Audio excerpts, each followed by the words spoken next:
नमस्कार. वाईड एक्सप्लोररमध्ये आपलं स्वागत आहे. मी आपला होस्ट एम.व्ही.डी. मी एक जागरूक हेल्थ कॉन्शियस माणूस आहे आणि माझ्यासाठी सर्वप्रथम प्रायोरिटी आहे ती म्हणजे माझं आणि माझ्या परिवाराचं हेल्थ. आणि त्यामुळेच मी नेहमी हेल्दी ऑप्शनच्या शोधात असतो. आपल्या जीवनातील अविभाज्य घटक आहे अन्न, वस्त्र आणि निवारा.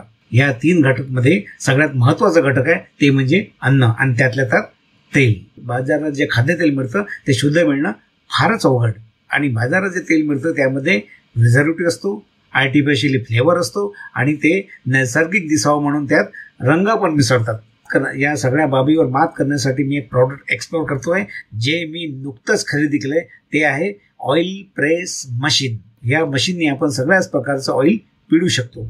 तर मी एक्सप्लोर करतोय ऑइल प्रेस मशीन. सर्वप्रथम या प्रॉडक्टला मी अनबॉक्स करेल आणि नंतर मी लाईव्ह डेमो दाखवेल. अनबॉक्स करतोय.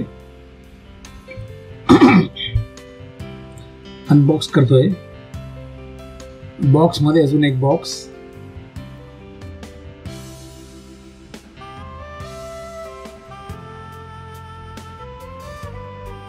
याला छान थोडस सावधगिरीने, कुठल्याही काही आतमध्ये काय असतं काही माहीत नसतं ना, किती म्हणजे काही नाजूक पार्ट असतं. तर म्हणून थोडं सावधगिरीने अनबॉक्स करायला पाहिजे. याप्रमाणे आपण अनबॉक्स केलेलं आहे. बघू बॉक्समध्ये काय आहे. बघा, मिनी ऑइल प्रेस मशीन.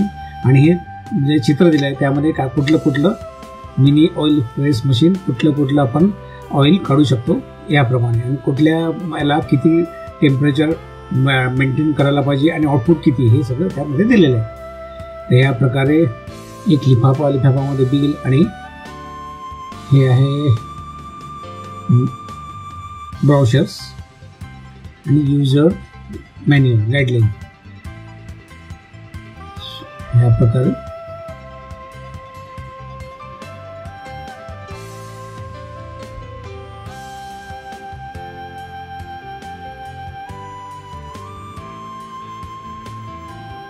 सोबत एक चाळणी.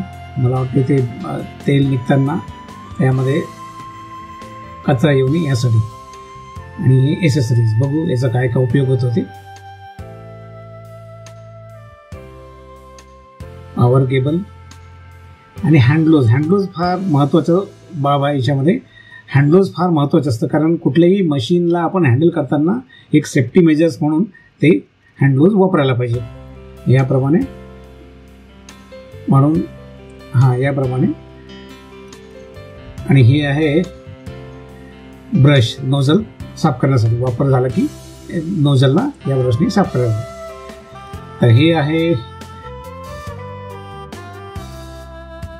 अनबॉक्सिंग केलेलं आहे आपण. हे आहे मशीन, ऑइल प्रेस मशीन.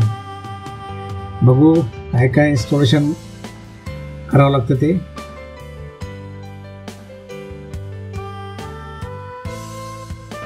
जेवढं शक्य असेल तर प्लास्टिकचं जे असेल पॅकिंग सगळं दूर करायला पाहिजे आणि दूर ठेवायला पाहिजे. कारण आपल्याला हँडल करायला फार सोपं असतं.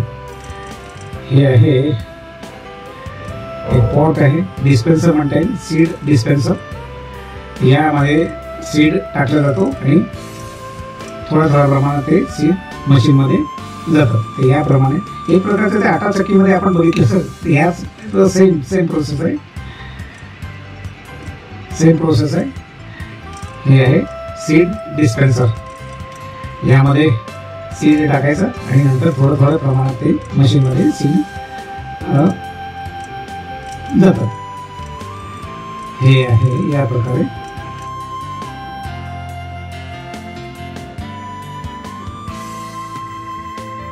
एक पातेलं पण सोबत आलेलं आहे. यामध्ये तेल जमा होतं, पिळलेलं तेल यामध्ये जमा होतं आणि त्याचं ते ठिकाण ठेवायचं. हे बघा याप्रमाणे.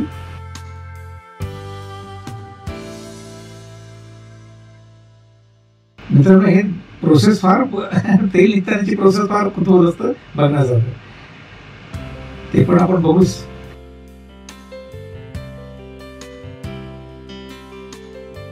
दोन मिनिटासाठी बघा आपण त्याचं डायरेक्शन चेंज केलेलं आहे. म्हणजे काय कुठल्या डायरेक्शनला ते सुटेबल होईल ते. हे आहे पॉवर केबल.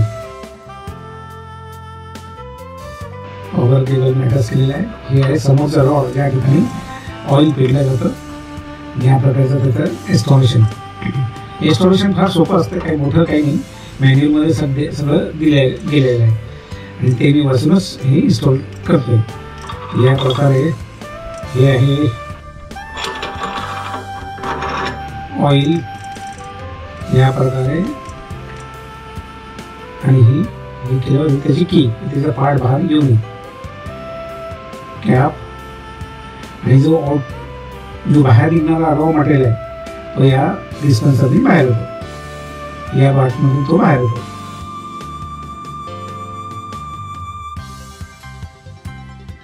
या प्रकारे आपले इन्स्टॉलेशन झालेलं आहे. तर आपण आता पॉवर ऑन करतोय. पॉवर ऑन केलेलं आहे. हे जो दिसतोय डिस्प्ले, यामध्ये टेम्परेचर सेट करावं लागतं. मी सध्या आता हे ग्राउंडनट म्हणजे मुंगफलीचं शेंगदाण्याचं तेल मी पेरतोय.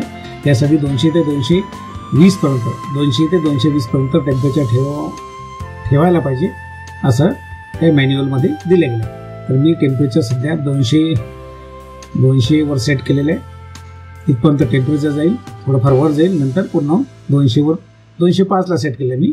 तर 205ला तो सेट होईल आणि त्याच्यानंतर आपली प्रोसेस. हे आहे शेंगदाणे. डिस्पेन्सरमध्ये मी शेंगदाणे टाकलेले आहे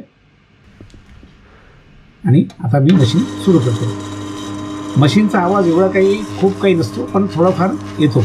मशीन म्हटलं तर त्याचं जी प्रोसेस असते, मेकॅनिकल प्रोसेस असते ती होईल, म्हणून त्याचा थोडाफार आवाज येतो. या प्रकारे